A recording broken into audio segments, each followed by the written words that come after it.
Hello and welcome to the Show Up Dad. This is a podcast for hardworking fathers looking to level up their fathering skills and be more than just a paycheck or provider for the home. Today, I'd like to welcome Cyril Ontaii III, otherwise known as Zeus. Cyril is a journeyman lineman. He is 29 and he lives in Hawaii with his wife and two beautiful children, Jax and Aiko. Okay. Recently, Cyril was a part of a highly acclaimed television show, Tuff as Nails Season 2. It was aired on CBS, where he had a chance to represent Hawaii and high voltage linemen nationwide. Thanks for coming on to the show, brother. I'd like to have you start things off by giving our listeners a little background on yourself and, talk about how you played at the football and Naval Academy and et cetera, brother. Yeah, for sure. So thanks for having me on the show, first of all. My story is basically, I've been an athlete my entire life. From a young age, the first year that I played football, I broke my arm. My very first year broke my arm, and I never wanted to play football again. And, my dad kind of just threw me in there again, like, no, you're going to play. Let's go. Started playing football again, and I was good at it. And, since I got past that point, I took it to the high school level where I was a standout athlete. I became an All-American strong safety, and I was a all-state running back. I got good grades in high school, and I was able to get a scholarship to the Naval Academy, where I played football as a running back up until my sophomore year. So after your sophomore year, you have to sign a 5-year commitment to the military after you graduate. I decided that I wanted to come home just because I felt like the military life wasn't for me. I was always family oriented, kind of guy. I always wanted my own family. And, with being in the military and the constant deployments, I didn't think it'd ever be possible. So I stepped out of the military, continued my education in Hawaii, and, maybe about 2 years in, or 2 years into my education down here in Hawaii, I got into the electrical union. And that actually came about because my dad always pushed me towards the trades. My dad always told me, like, hey, you can get your degree, but it's not going to guarantee you a job after. He's like, pick up a trade, because there's an opportunity to be a young journeyman. And, I took him up on that, and I applied. I got into the electrical union, and 2 years into the electrical union, a spot opened up at the utility where I work at now. I applied as a senior helper or groundsman, and I got the position, and that's when I jumped straight into line work. Did about 1.5 years of groundsman work. I finally got indentured as an apprentice. Now I'm a journeyman lineman, going nine years now into the company. And yeah, I'm looking at other opportunities. Man, yeah. The reason why I asked you on here, brother, is because not only that you're a lineman, you know what I mean, which is totally awesome. I'm a lineman myself. The reason why I asked you is because I was looking at Instagram and I saw this beautiful video you posted with one of your children, right? And it was sliding down this waterfall. Mm-hmm. And I believe the caption wrote that your parents would tell you, you'll never know how much we love you, and how now you understand that feeling having children of your own. In what ways do you believe fatherhood has changed you for the better, Cyril? Dude, fatherhood has changed me for the better. I can't even put into words how much, my father being a part of my life, and how not just being a part of my life, but my dad was so involved in my life, like involved to the fullest. And how that's helped me is, my dad never let me take shortcuts in life, first of all. Everything was, earned. He taught me to appreciate little things from a young age, right? Always telling me how blessed we are. He he always put me in uncomfortable situations. And I think that's where I had a lot of my growth is he would always challenge me to do things that I didn't want to do. For example, like, when we would go to like football camps, right? He would like, it's little stuff like him telling me, be first in line. He's like, step up and be first in line. Don't let anybody go in front of you. Yeah. He always told me be the leader. So, and it's just small stuff like that. That habit started at that age, and I was probably like in middle school, and I didn't understand it back then because I was really at that age. I was timid, and I was unsure of myself as far as where I fell on the leadership spectrum, or so he always told me that, like, be first, and it just eventually that little practice stuck with me my entire life. Be first, be first, be first. Don't let anybody be in front of you. Up until now, where like I'm just so confident in being the leader, like I'm confident in myself to step up and try, even if I don't know the answer. But I know I'm gonna find the answer, So I feel like my dad really set the foundation for helping me find my confidence in myself. But besides that, everything like accountability, commitment. Commitment was a big thing to my dad. He always told me, hey, do not tell anybody that you can do something if you can't do it. And if you're going to do it, you go all in and you go all the way.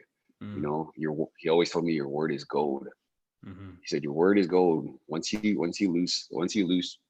say something and you don't do it, you're going to lose that person's trust. So I mean, I can go on and on about all the things my dad taught me, but I think fathers play a huge role, in children in general.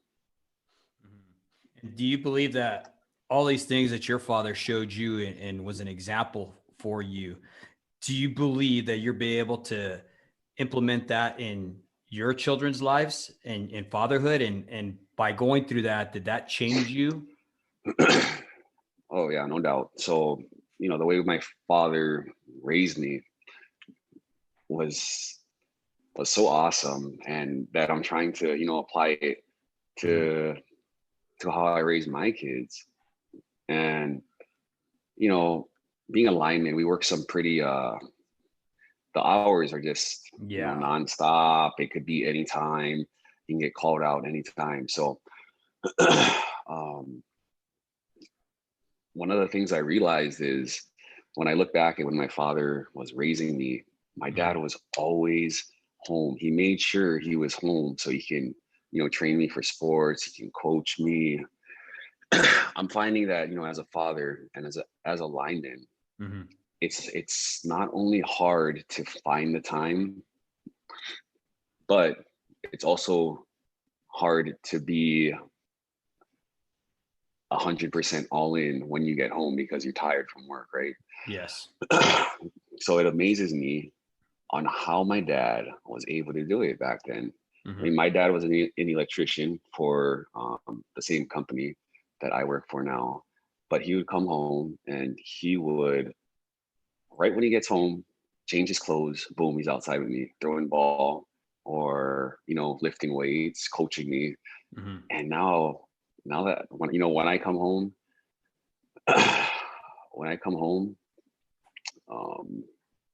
I'm just tired. I'm so tired.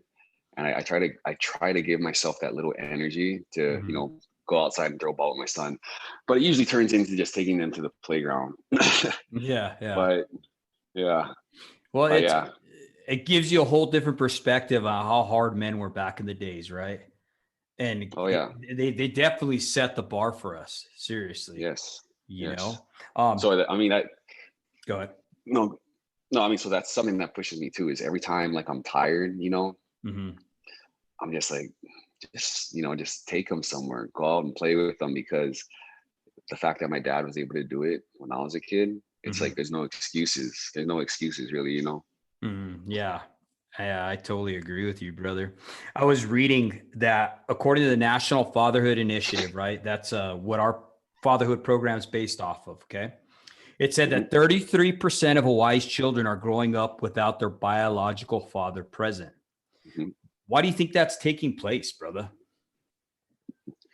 In Hawaii, I would say, in my experience, that, it happens that way because kids aren't ready yet. They're having children Mm, at a very young age. yeah. And, at that age, you're just in love, right? And Mhm. you're not really planning on making a commitment to anyone. Right. And next thing you know, a baby comes along. Mhm. And the bottom line is just when you're that young, nobody is responsible enough to take care of a child, and you're not even really responsible enough to take care of yourself. So I think it's just a maturity thing. Mm, Um, Besides that, we have a lot of, the poverty rate in Hawaii is growing. yeah. Um, and then you just have divorces. So, but besides that, I would say the number one is definitely kids getting, having children at a Mhm. young age when they're not ready. Kids having kids. Yeah, I could see that totally. You know what I mean? You get caught up in, and we all did it, right? We get caught up in our feelings and our lusts and whatever else. And next thing you know, we don't really measure the consequences of our actions. You know what I mean? And next thing Yeah, you know, you're thrown in this predicament and it's like, hey, what do I do? You know what I mean? yeah. So, I wanted to ask you, brother, what are some practical steps fathers can take to improve their effectiveness in the household with their marriage and with their children? Um, well, I would say some necessary steps. Mhm. The first step you can take is just be there. You Mm, know, be there. Put the phone down and just talk with your kids. Talk with your wife. It's harder. It's harder. It's harder to do. Or what am I trying to say? It's easier said than done. You yeah. know, like I said, I come home. I'm tired, and I just push myself to get that Mhm. time in because with our really obscure time schedules that we can be working, any minute I'm home is a minute that I could be spending with my kids. So Mhm. I always try and like I said, take them to the playground or something. I know when I come home, my wife is, she's tired too. Oh, yeah. So I, and it's her job watching the kids all day Mhm. is probably just as tough or tougher than mine Mhm. because kids are a handful. So I make it a point when I come home to, if my wife wants to stay home, I'll take the kids. I'll take them out just so she can have that little hour break or whatever it is. And I just enjoy the time with my kids. But yeah, that's the first step is just be there, and, you know, unconditional love is a father's greatest gift to their kids. Yes. And, you can always be there for your kids, always protect your kids. But at the same time, hold them accountable. And, when they're wrong, they have to know they're wrong. Mhm. But, you know, that's the biggest thing. Unconditional love, I would say. And I love my kids to death. Yeah. So it's pretty easy for me. Oh, yeah, definitely. And then how beautiful your children are, brother. I can't Yeah. blame you. You know what I mean? Um, Yeah. Do you believe that fathers respond best when they have a mission in life? What I've noticed, Cyril, is that a lot of times fathers, it's not that they want to be bad dads, right? It's a Mhm. lot of times we never had a good role model, right? In our own lives as Yeah. our fathers. And then number two, we kind of lose our inclination. We lose our way. So, do you believe if we have a mission that actually helps fathers like with the mission in life like, hey, I want to be a better dad. You know what I mean? Do you think that helps? Do you think they respond better to that? um, yeah, for sure. I mean, my mission in life from the beginning was to always be a father. Mm-hmm. My mission from the beginning was to I always wanted a daughter, you know, and, you know, Mm-hmm. back when I was young, that's just a goal that I had. And then, actually having my kids, I realized how difficult it is to have kids, Yeah. but this was always my dream. And, my dream finally came true. And, it's like, wow, you guys are hard, man. but, like, but, it, when you have a mission or when you set goals, Mm-hmm. yeah, I would say um, it would definitely help with, I guess, the development of your kids. Mm-hmm. And kids respond um kids respond well to that kind of stuff. They can, if you're outputting, I guess, that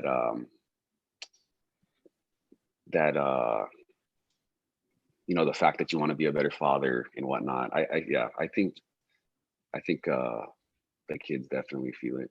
Yeah, I think they pick up on it too when they see that you're actually putting in the work, as I call it. You know what I mean? When Yeah. you're being engaged, committed, and responsible to your kids, I believe they pick up on it. And I just want to, give you a brief example. Is with my daughter, I was on the road most of the time. Okay, she's 14 years old. She's in high school now, and she sees now that I'm home. It's been hard. You know what I mean? That I'm doing this other career now, and she's not used to me being home. You know what I mean? She's always Mhm. wondering if I'm going to leave, if I'm going to leave.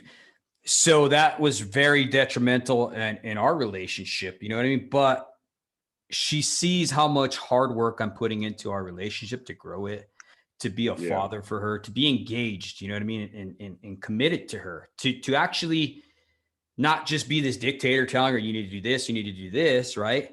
But someone Yeah. who actually cares. One of the biggest things I think people need to understand, even this goes in the workplace, right? Is Hmm. people need to feel like they're listened to, like they're heard more than Yeah. ever now. You know what I mean? And Yeah.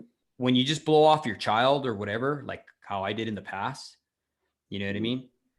It just totally just crushes them.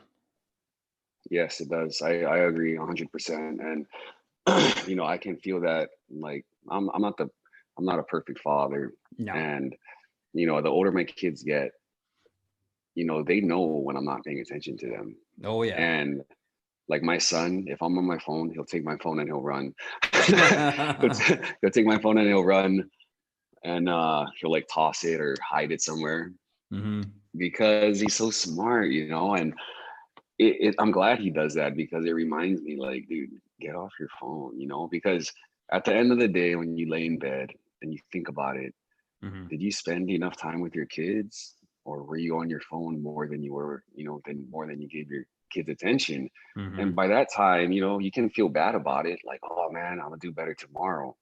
But the bottom line is, it's too late. You already Hmm. lost that time, you lost that day. So you can't wait till tomorrow. You can't. Mm.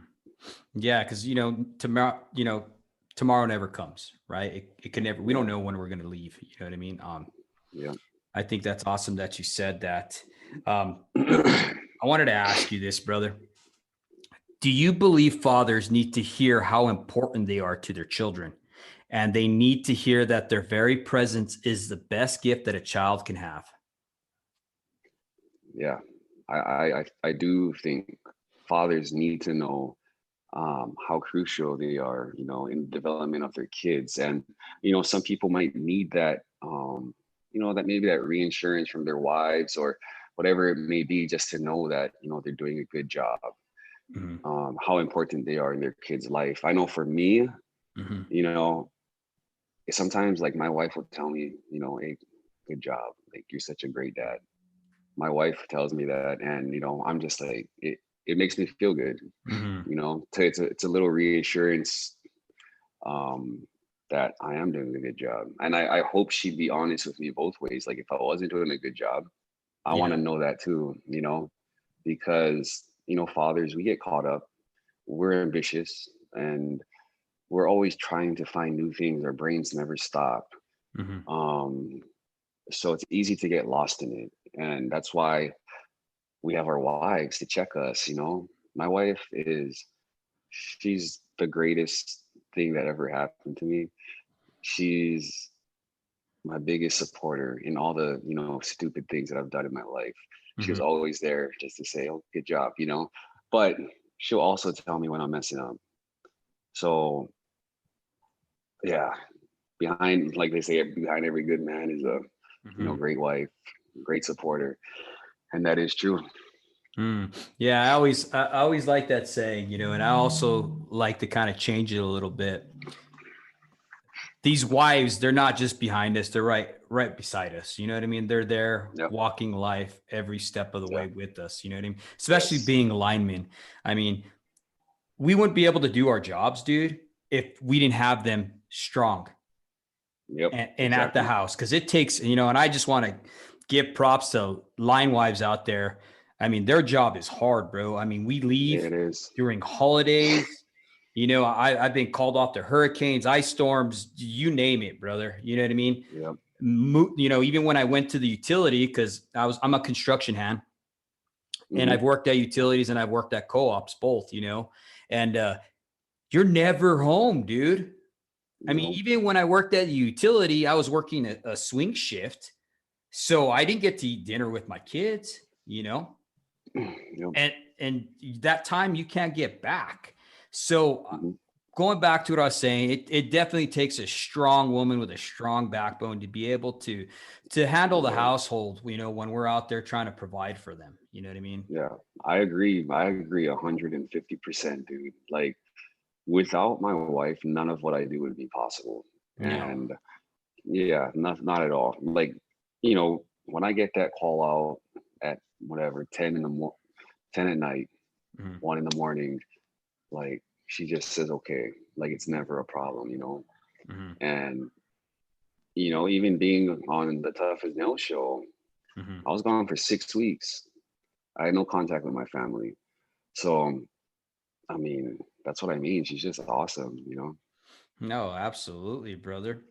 Now, Cyril, it looks like you had a great role model growing up with your father, right? Can you Definitely. share with the audience what your father taught you that kind of sticks with you today and that you would share with your kids? Yeah. I my dad has always taught me, like I said, he's taught me how to step up and be a good leader, I would say. Mm-hmm. Um, every action has a reaction. Mm-hmm. Use your words Mm-hmm.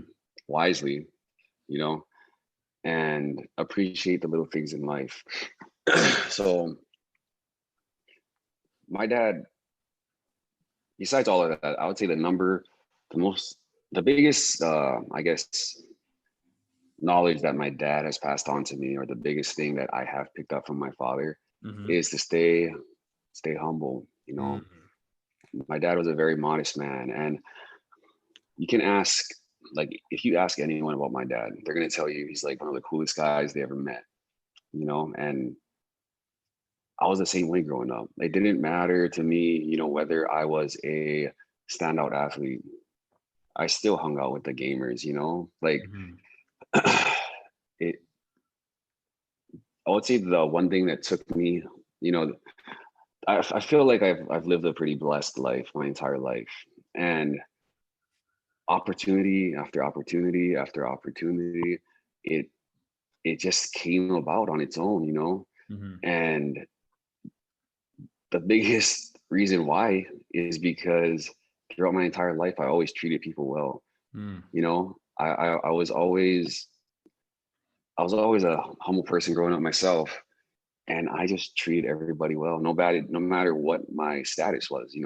Yeah. I would go out of my way to, pick up the kids who didn't really fit in with the crowd, and try and pull them in and to hang out with the crowd. Yeah. And that, just having that attitude, just kept opening doors for me in life. And my dad, he is the director. He's a director of his department at the company that I work for now. Mm-hmm. It doesn't even matter to him. Like, he treats everyone the same. And to put that into perspective, like, I have coming up as an apprentice, there were crew leaders, there were journeymen in the field. You know how it is, Yeah. Yeah. it could be rough. You got to have thick skin. Mm-hmm. But, my dad being a director and still treating everyone with respect, that just always amazed me, and that's a good leadership quality to have. You don't want to be a leader that gets the I guess gets the attention of his subordinates by instilling fear, right? I Mm-hmm. mean, that's just Yeah. not me, and that's something that my dad did not teach me. He taught me that, and if for me, I rather go 150% for the crew leaders that treat me well.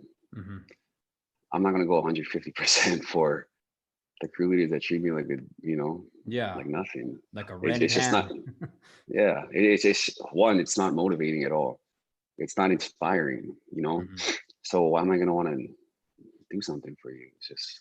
But that, yeah, I would say my dad has always taught me to stay humble, and Mm-hmm. yeah.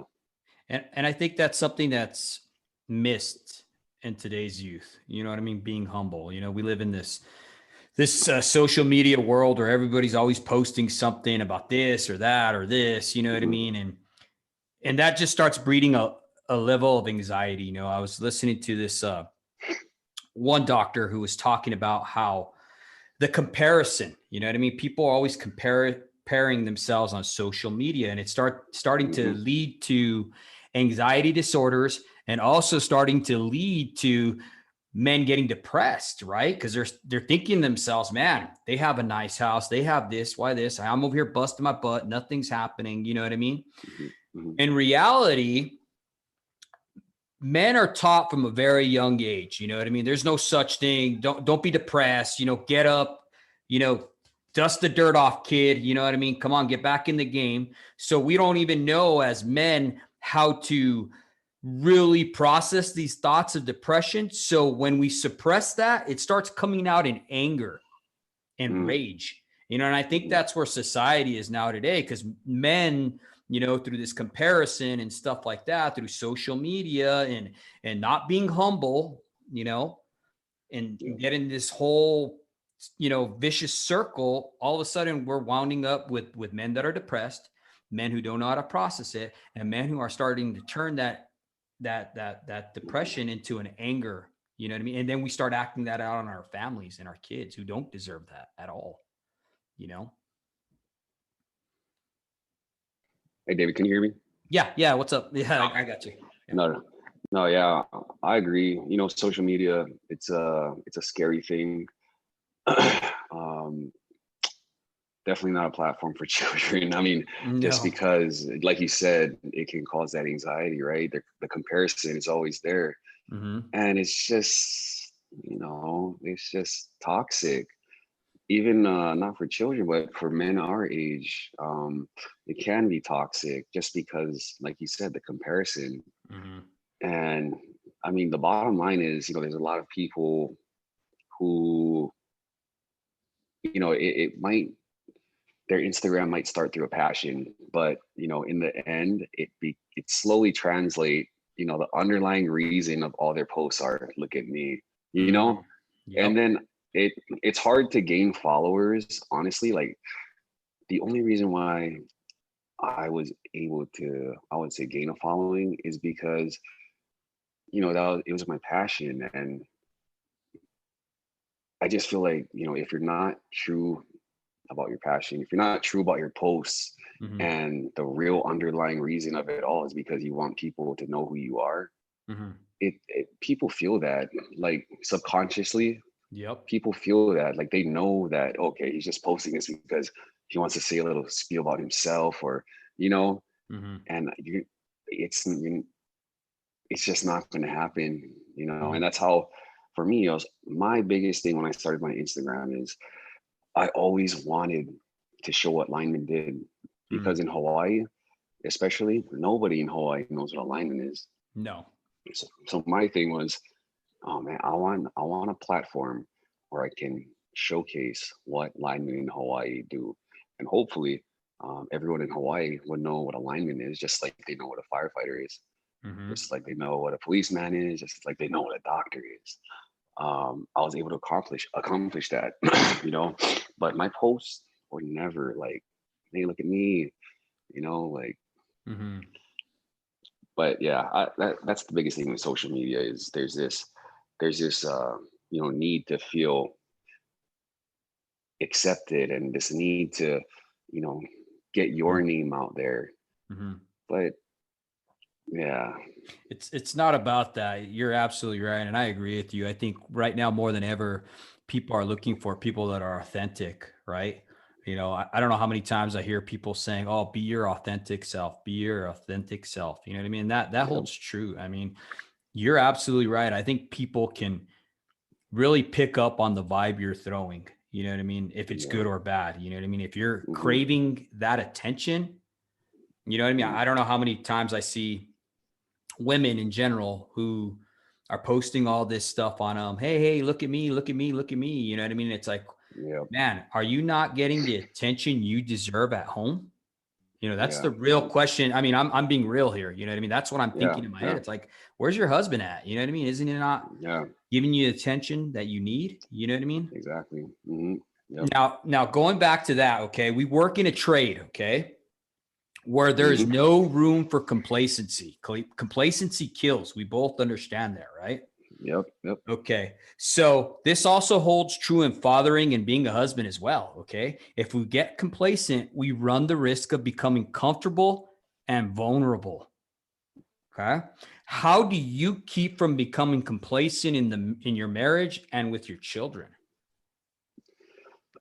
First of all, like you said, and it's funny because everyone that asks me, what's the most dangerous part about your job, I Mm-hmm. always tell them, you get complacent, you're gonna die.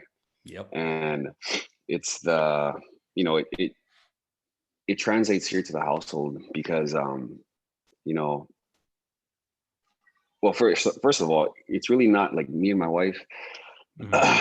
I love my wife to death, and it's hard for me to become complacent with her. I'm genuinely always happy, when I come home, I get to see my wife. It's like the best part of my day because I get to wind down and I get to talk to her. With my kids, I find myself it's easy for me to become complacent with my children, only because um, my mind's just going. I'm thinking about other things, Mm-hmm. and like I said before, sometimes you're present, but you're not present. And that's Mm-hmm. when you're going to be complacent. So the way, like for me to avoid complacency, just be involved. Like I said before, just put the phone down. You Mm-hmm. know, I made it a point to, I tuck my phone away now and I Mm-hmm. just hide it. I don't, I just leave it away. And for me, that helps so much. Mm-hmm. And I I can be engaged with my kids. I can be engaged with my wife. I don't care what the score is. I'm Yep. not watching NBA or college ball. Um, that alone helps a lot, man. When you feel like you're getting complacent, get out of the house and do something with your kids. Mm-hmm. Go get out of the house and do something with your wife. When I feel like I'm getting complacent, Mm-hmm. I grab my keys and I just say, let's go. My wife is like, where are we going? I'm like, I don't know. Let's go. It's like that every time, man. Like, because like I said, I value the time with my kids. I value the time with my wife, but I Mm-hmm. know that I have those complacency, at times I get complacent Mm-hmm. or, times I just want to watch the game. That's when I'm like, I can't, like, what is watching a game going to help me do? Like, how's that going to Mm-hmm. make me a better father? How's it going to make me a better husband? It doesn't. That's precious time that you're losing with your kids, Mm-hmm. you know? And that's when I tell my wife, yo, let's go. Let's Mm-hmm. go. So I just grab the keys. Let's get in the car. Oh, where are we going? I have no idea. Let's just go. I really like that. I catch myself doing that too. My Yeah. wife, she's like, "Well, where are we going? Everything's locked down because we're here in Yep. New Mexico, and we're Uh-huh. pretty much locked down. We're worse in California." And thank you, Governor. And so, with that being said, we get in the vehicle and we just drive. You know what I mean? Whether it be going through one of the neighborhoods or whatever, we Yeah. try to go for a hike or whatever. Yeah. It's true. it gets your head clipped back in, like we call it, Yeah, stay clipped in. You know what I mean? it does. Because I mean, even if you don't know where you're going, you're gonna find a place to go. But at Mm-hmm. least you're not, sitting on the couch at home, watching a game that is gonna give you no value to life. It's not Mm-hmm. gonna make you anything better. So you might as well grab the keys, get in the car, and you can just drive around, play Mm-hmm. songs, sing with the kids. But at least you'll be getting valuable time with your family. Man, that's so much fun too. When you just like go on a little road trip and Yeah, you turn on the radio and you start singing old school yeah, songs or whatever, the kids yeah, are looking at you like, Dad, what's wrong with you? You know what I mean? And yeah, exactly. just being goofy, you know what I mean? Yeah, yeah, exactly. That's exactly how I feel. Hmm. As linemen, we have to adapt on the fly most of the time, right? Nothing ever Hmm. really works out to plan. Okay. We have to Correct. overcome. How have you used this tactic to adapt to changes in your family, brother? Like having a new baby, a new work schedule, stuff like that. You know what I mean? A shift change. Yeah. As linemen, the biggest trait that we have that carries us throughout life is we are adaptable. Mm-hmm.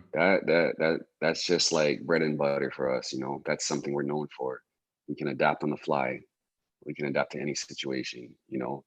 Um, being, let me just say, before I became a father, Mm-hmm. my life was totally different.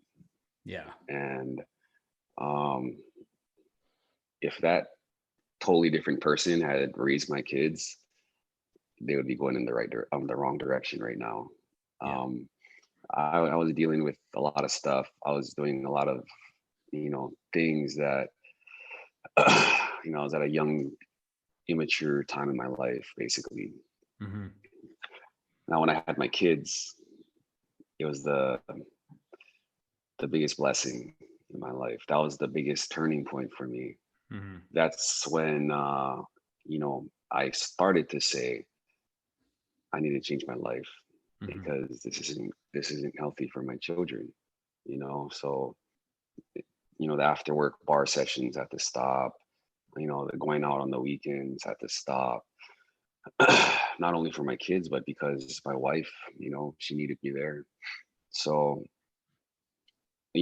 like I said, linemen, we have the ability to adapt to anything. But I would say the most challenging part, or the most challenging thing I ever had to adapt to, Mm-hmm. was probably when I had my kids. But when I finally did adapt, it was the biggest step I've ever taken in my life. Mm-hmm. Adapting to my kids, getting married and having my wife. I would say, adapting to that took a little more time, but once I adapted, that was it. Like, now I'm just all in 110%. um, yeah, It's almost like you had that catalyst, that catalyst in your life actually caused this change in you, right? To grow as a man, yep, and you got a new vision, a new plan, if you will, right? yeah, And you're like, yeah, okay, this is happening. I adapted. I'm using what I've learned as a lineman to adapt to this change, right? We hmm, all know change is painful, right? yep, It causes growth. It's like working out, you're yeah, working out that muscle and it yep, gets sore.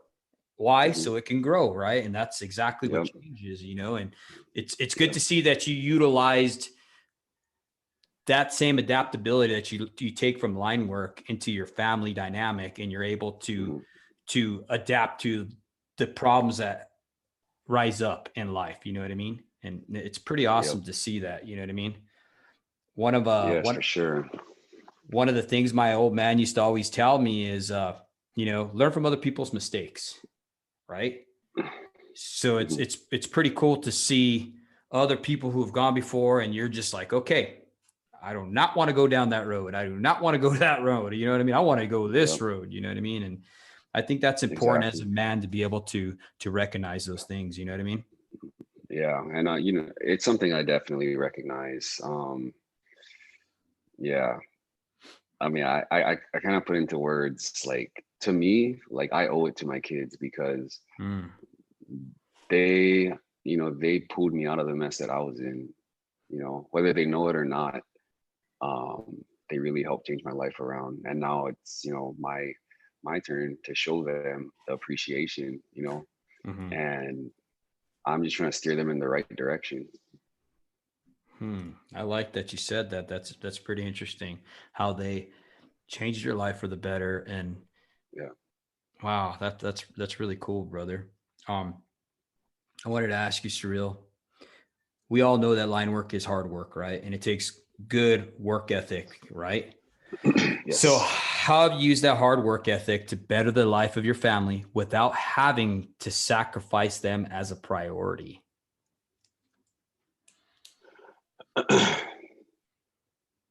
Just having sorry, can you repeat the Oh, question? yeah. Okay, sorry, brother. No, Okay, no. so we all know that, right?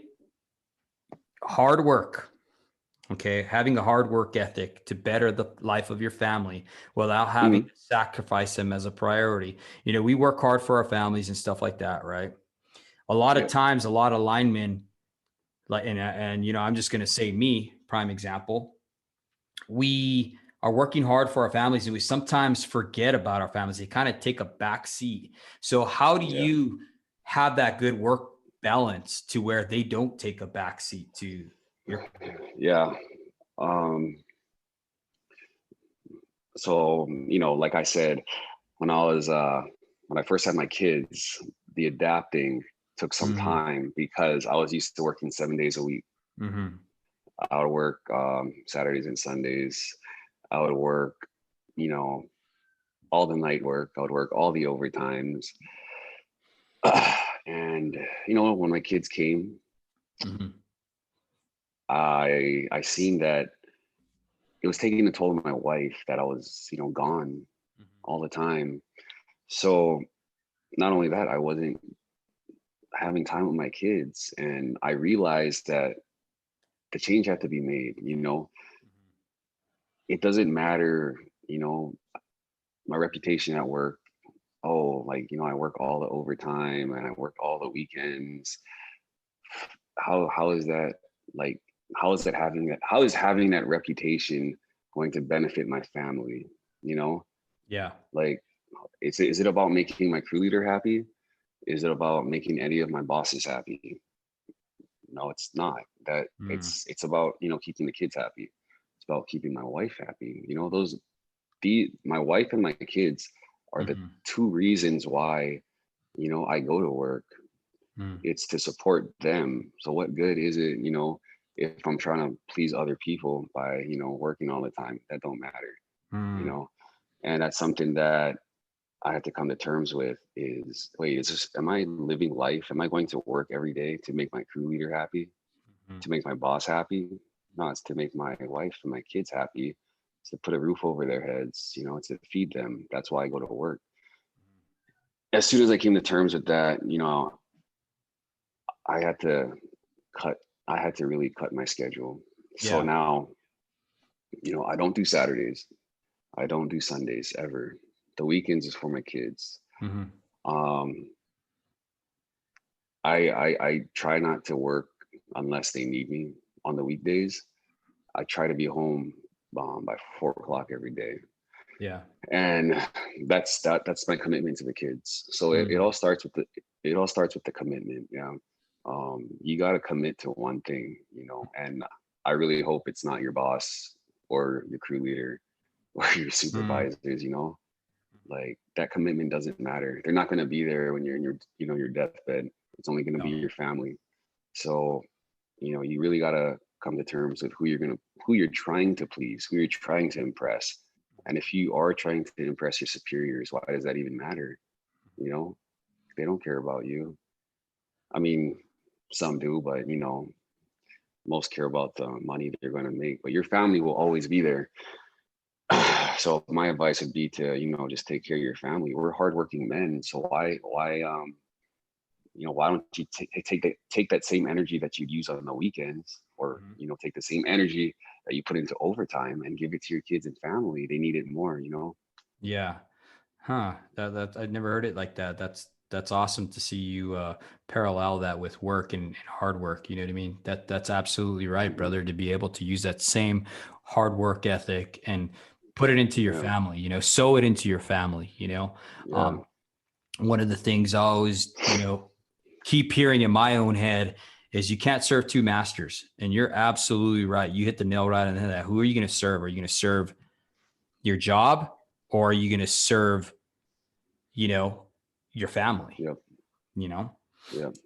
What I wanted to ask you, Zeus, just to kind of, you know, get on topic because you're recently on that show. I wanted to Mhm. ask you, what did you learn, okay, on that show, Tough as Nails? What did you learn about yourself? Oh man. I cannot put a price on this life experience that I gained. Like, besides the money that I could have won, besides the truck that I could have won, Mhm. like, dude, the life experience came free. And that is probably the greatest thing that I got to take out of this. I learned so much about myself.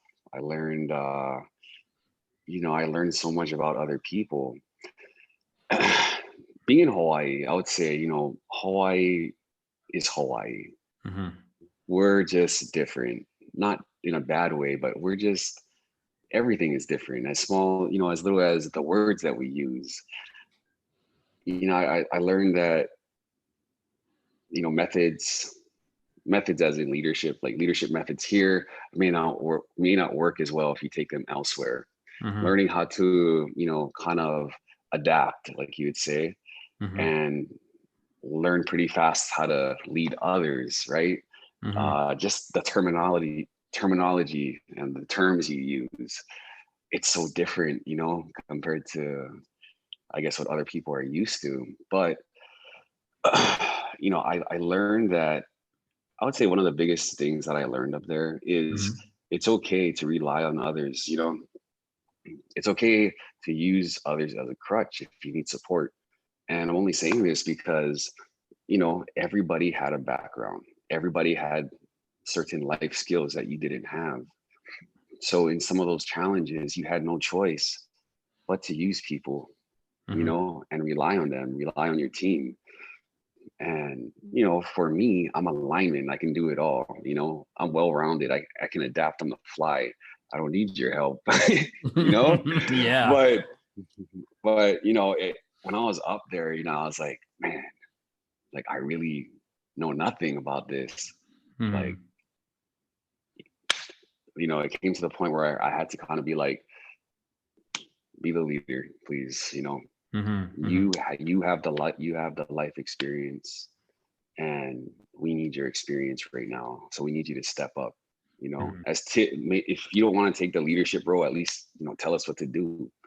Mhm. Um, but like what Murph said from season one is part of being a good leader is to know when you have to turn the leadership role over. Yeah. And it's something that I had to do. I mean, at work, I'm so used to being the leader and Mhm. delegating the tasks, but it's easy to do when you have the knowledge. Yeah. You don't When you don't have the knowledge, it Mhm. kind of puts you back, to the good old days when you're just a groundman. Yeah. Yeah. But yeah, When you're supposed to be seen, not heard, right? yeah, exactly. That, So, but yeah, I love how it just, it was humbling. It was humbling, and I'm glad, it humbled me. So, mhm. not that I'm a real in person, like I'm a real like more quiet guy, Yeah. but I'm still a leader for sure, in my own respect. um, but yeah, I would say that that's one of the biggest things that Mhm. the show has taught me. Yeah, I could totally see that. You know what I mean? You got all these different backgrounds and everything, you know what I mean? And, as linemen, we do, we can do anything. I firmly believe we can do anything, right? May Hmm. not be perfect, you know what I mean? But like they say, we're a jack of all trades, master of none, you know what I Yeah, mean? yeah, So, yeah. we can do anything we put our minds to. I firmly believe that as linemen. But when you come down to, you know, I don't know, framing or whatever, you know what I mean? Yeah, we know how to Yeah. frame a pole. We know how to use a hammer. We know, our trade based consistently on not losing Mhm. any steps, right? Isn't that what they used Yeah. to always tell you? Don't waste any steps, right? Do Exactly. all the Yeah. work you can while you're there, and that's Be something, efficient. be efficient. Exactly. So Yeah. that transpires into other trades as well. You know what I Oh mean? yeah. That is like, as a lineman, efficiency is Mm-hmm. something that I take anywhere I go. Like, I Mm-hmm. could use that anywhere. So yeah. But it's cool to see that you were able to be like, you know what? I don't know what the heck's going on here. You be the leader. I mean, and just check your ego. You know what I mean? Because Yeah. you know what I And mean. that's like the big thing too, is there's nothing wrong with being vulnerable. Mm, There's so many men out there that, it's okay to say that you don't know how to do something. It's mm-hmm. okay, you know, it's okay to lose, Um, but there's this whole persona that, oh, like, we're linemen and we're tough, like, we got tats all over our bodies, and we're just tough. But as tough as we are, like, be real. We're all human beings. It's okay to be real. Like, you don't Mm-hmm. have to hide behind this persona of being tough. Like, I cry, you Yeah. know. I I mean, it's funny. After the first challenge, I was uh, I was getting a lot of comments like, "Oh, you let a girl beat you and this and that," and I'm like, "Yeah, she beat me. She beat me fair and square. Like, there's nothing that I could have done. I Hmm. gave it my all. Like, whether she's a female or not, she's a beast. Yeah. Um, like, so I was getting that question quite a bit, and I was just like, dude, I gave it everything I got. That's the bottom line. And she beat me fair and square. So it Mm-hmm. is what it is. There's no excuse behind it, and that's what I want to tell people is like, we're macho, whatever, but if you lose, just accept it. Just don't make any excuses. Mm-hmm. Like, own up. Just own up to whatever it may be. There Mm-hmm. really was no excuse. That's why, like, I don't know what you want me to say. But Yeah. yeah, I think that as a leader too, owning up to your actions. When you lost, just eat the loss, and we learn and move on from that. That's one of the biggest things my dad taught me in life too. It's get past failure. Mm-hmm. Failure is a necessity. Failure will level you up every time, because if as human beings, the biggest thing that we lack is consistency. Mm. Once we hit a wall, we're not going to go anymore. But if you can get over that wall, when you Mm-hmm. hit it, that's when you're going to grow. That's when you're going to level up. you know and that's something that, like, I'm in love with failure, dude. Like, I love failure, because as negative as failure is at the moment, I always know that something good is going to come out of it. Yes, absolutely. And I agree with you too, man. And you hit the nail right on the head when you talked about complacency, right? Or Mhm. not complacency, sorry. Being committed, being God, what you just said, not complacent, not committed, but man, it just slipped my mind, brother. but, No, but all you're good. no, it was such a good point though, man.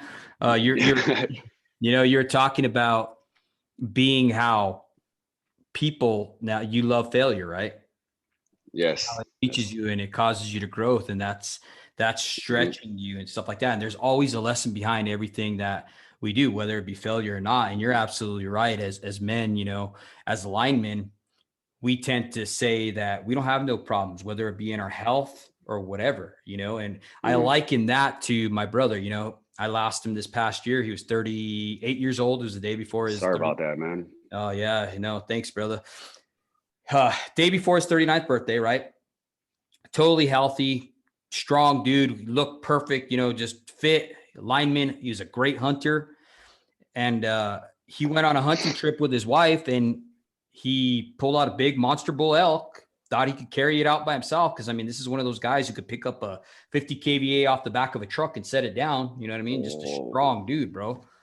And, he pulled out this elk, overexerted himself. Next thing you know, he's caping it, and his wife goes in to get the show up ready so they can leave. And she comes out and she finds him dead. You know what I mean? Wow. He had a heart attack, dude, massive heart attack. His heart exploded. And, it's one of those things where we never know. And as men, we don't want to go see the doctor, right? We don't want to say anything's wrong with us, whether it be just a little pain or, you had numbness down your arm. No, I'm a lineman. I don't need to go. I don't know how many times I've worked where I'm coughing up a lung, right? And then it turns into pneumonia. And then my back starts hurting and I'm still at work, busting my butt. And, my wife's like, you got to go to the doctor. Something's wrong. I finally go see the doctor, and the doctor's looking at me like, how are you even walking? You got pneumonia, bro. Your lung is collapsing.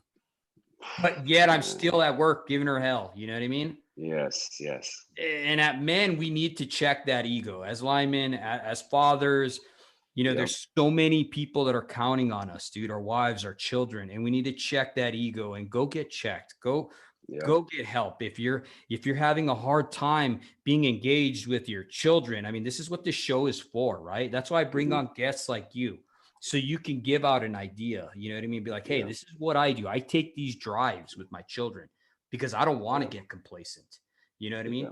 And that's the whole premise of this show. Is it's for guys who are looking for help, who don't want to say they need help. You know what I mean? I agree. I would say, one of the biggest things that I'm trying to change in this field of work is men's egos, and it's something that I feel like I could accomplish because, I have a pretty good status at my job. I have a good reputation. I'm a pretty fit, bigger dude, right? Yeah. So I fit the role. If you look at me, you're like, okay, this guy's tough, right? I just look tough. But what I preach to everyone is I might look tough, but I'm a regular dude, and it's okay to feel this way.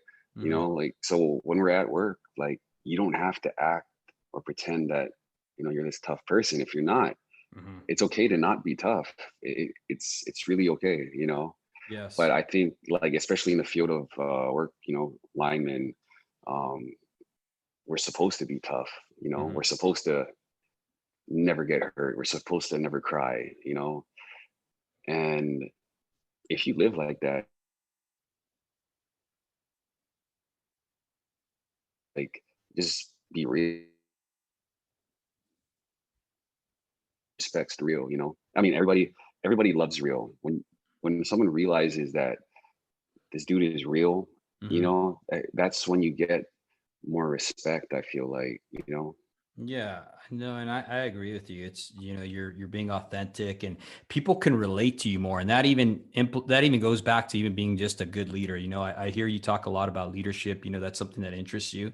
And I think that a lot of young men should aspire to be the next generation to raise up next men. You know what I mean? That's where a society's failing, because we're not raising leaders anymore. We don't even know how to raise people, and I mean, it's good to see that you're putting an interest in leadership right now. And I think men are being called more than ever to become leaders, but in order to go from A to C, you got to go through B. You know what I mean? To go there, you got to grow there. Right. So you got to go through these tough times. You got to have this moment of stretching, right?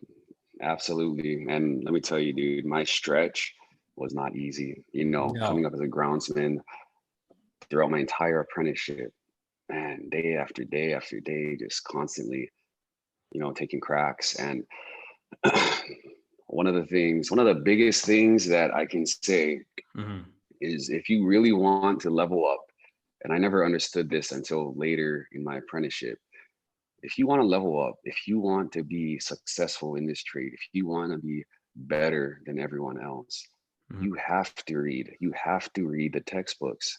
Don't cheat on the test. Don't skip the test. Read the textbook. Once you read the textbook, once you understand the whys, that's when you're going to level up. And that's when you're gonna surpass the guys who have 10 years on you. You know, Mm-hmm. when you read the books, that's gonna put you years and years above everyone else. Because let me tell you, nobody else reads the books. Nobody knows why, you know. And when I started reading the textbooks, like the lineman, the handbook, Yeah. Yeah. right? So when I was a primary apprentice, I read the entire book, maybe like 2 or 3 times. And dude, like my knowledge just from reading that alone Mm-hmm. flew through the roof, and I leveled up like extreme. Like I took a huge step in my career after I read, Mm-hmm. and that opened up so many doors for me, dude. And then I'm starting to delve into training more now, and hopefully get a position as a trainer Mm-hmm. sooner than later. But yeah. Hmm. Yeah, that's awesome, brother. I'm glad to see that you're trying to level up in every area of your life. You know what I mean? Whether it be fatherhood or being a trainer at Mhm. work, being a leader. I just want to encourage you to continue on the path you're going, dude. I see you having John Maxwell talks about being a leader, right? All a leader is having influence. When people are following you, you Mhm. have influence over their life. So whether you like it or not, whether you understand it or not, you are a leader and people are going to follow you. So I just want to encourage you, brother, to keep doing what you're doing. Be a leader at your home, be a leader at the workplace, be a leader on social media, whatever you need to do. Let's change that culture together, brother. And I I thank you for agree. coming on here, bro. It's been such an honor and a privilege to have you on here, dude. I mean, you're a brother, dude. You know what I mean? And I thank you, dude. And how can people get a hold of you, Cyril, if they want to get a hold of you and talk to you uh, one-on-one? yeah, I mean, if you guys want to talk a little bit more, my Instagram, just Zeus_Hawaii. That's my Instagram account. You guys can check it out or message me whenever you want. Also, I just made a Facebook account, so you can look up my name, Cyril Ontaii, Zeus in parentheses. But yeah, check me out. You guys can hit me up anytime. I just friended you, by the way, on Facebook. Oh, okay. Yeah, I just made one like last week. So Yeah, I saw that. I was like, oh, there he is. yeah, Right on, man. Well, right yeah, on, man. Thank you for coming on here and, tell your beautiful family we said hello and just take care of everything, dude. And I'll keep in touch with you, brother. And I thank you for coming on the show and I'll let you know when it comes out. Okay, brother? yeah. Please do. Thanks for having me. Take care. Absolutely, brother. Thank you.